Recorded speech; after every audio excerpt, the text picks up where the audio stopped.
So my name is Professor Puente, and I am doing BOPPS in an online business class. Again, for the purpose of the presentation, please pay attention to the screen, and we'll go towards the class itself. My class is Principles of Selling.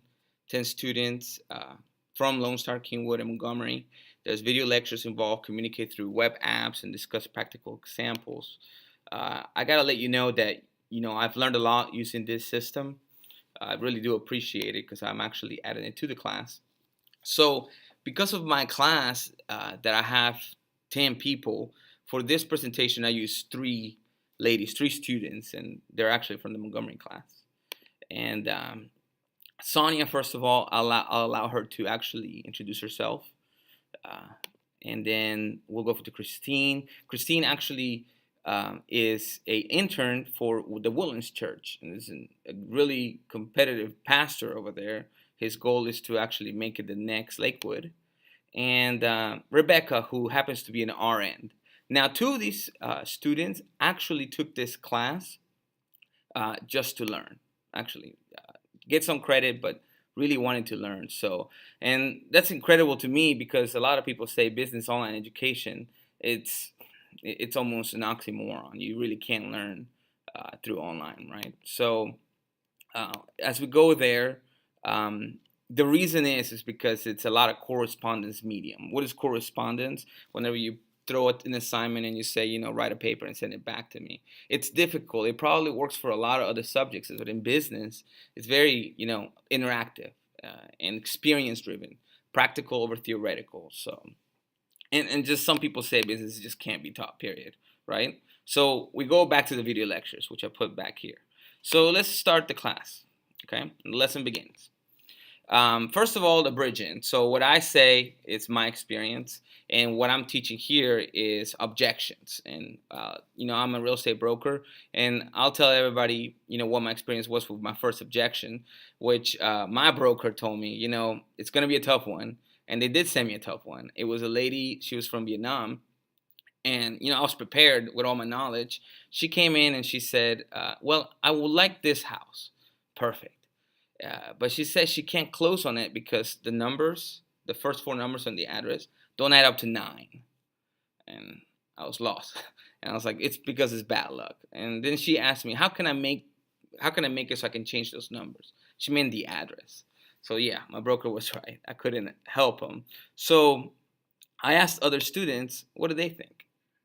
My children's story is about when I was trying to buy a house, and the realtor took me around to see houses. And the first house that I saw, I got so excited that I went ahead and paid some deposit for the house. Same day, got home, just maybe an hour later, not too long afterwards, I thought about it and I did not like that house at all. Then I called the company back and they were able to give me back my deposit. So I can't run through the entire video, but really what she had, her first situation was that she just wanted her money back. That was one of her objections as a buyer. I have another student.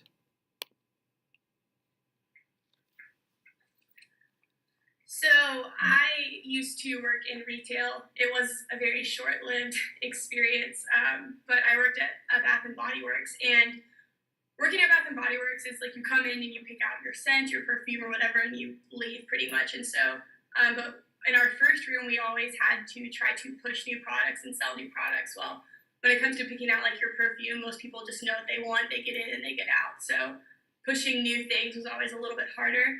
Well, and again, I can't go through the entire part, but she was saying that the person that would come in would actually ask for products that were difficult for her to even order.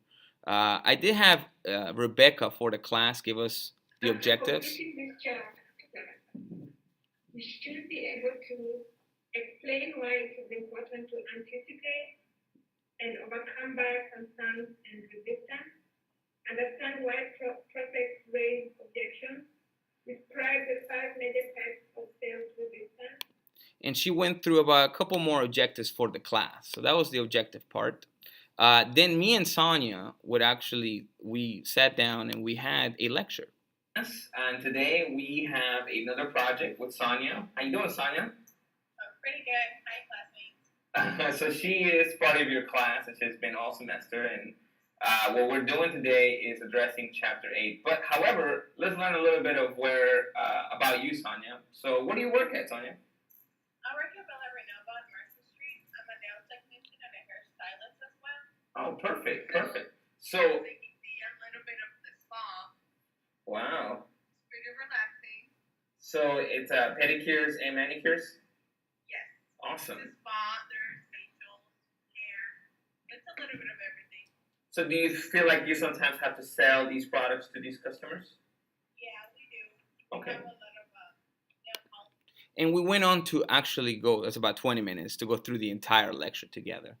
But that was just the lecture itself. Now is the participative learning, and this is the part that I'm actually the happiest about. Okay, Rebecca, do you have some time to meet soon? No, actually, this week I have a very busy week. I don't think I can meet up with you. I see. So if it's a busy week this week, how about we just maybe next week, the week after that, Monday? Is Monday a busy day for you usually?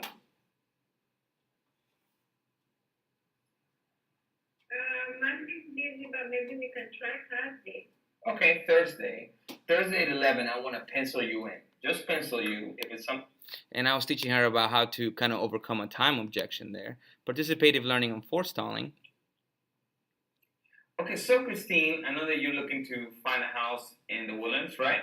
Yes, I am. I'll tell you, there's a beautiful house, actually very close to where you want it. Awesome. However, it does need repairs. Whoa. What? Yes. There's something wrong with the roof and the AC system, and it does need some repairs in the kitchen area, especially. However, the good news is that it's priced just right for us to get a general contractor and get all those new items new for you. And so I went through forestalling there. Let me see if I can get this. Okay, Rebecca. And this one right here. Okay, Rebecca. Well, and we're almost done out of time. So that was that. This is pretty much the last to show the post assessment. So going through the three things that I went through, the lark, the boomerang, and the forestalling was really interesting to me, and it was really cool because I had been able to see times when like I myself had performed those attributes, or like kind of like defense, I guess, against a sales objection, or I had like seen them in customers that I've dealt with, or like being in ministry, I've seen those things with parents that I deal with, like parents of students and stuff. And so the lark was really cool going through, and kind of I was able to see that, like I think especially through the example that we. So that was our post assessment there. So overall, after that, I showed that to the entire class, and what they had to do is write a 500-word response or a 5-minute video. They must use the terms in the lesson. They will be quizzed over everything, even the actions on the video, and they will get bonus points if they kind of just put more further experience. But that's what I try to do for my class, just to kind of show them. I know I have about a minute left, but overall, a lot of people do not believe in online education, especially mixed with business. And it has to do with interaction, because a lot of it has to do with being able to, especially in selling, convince. And this is what I try to use video as much as I can interactively, so that way we can move forward. And that's all. Thank you.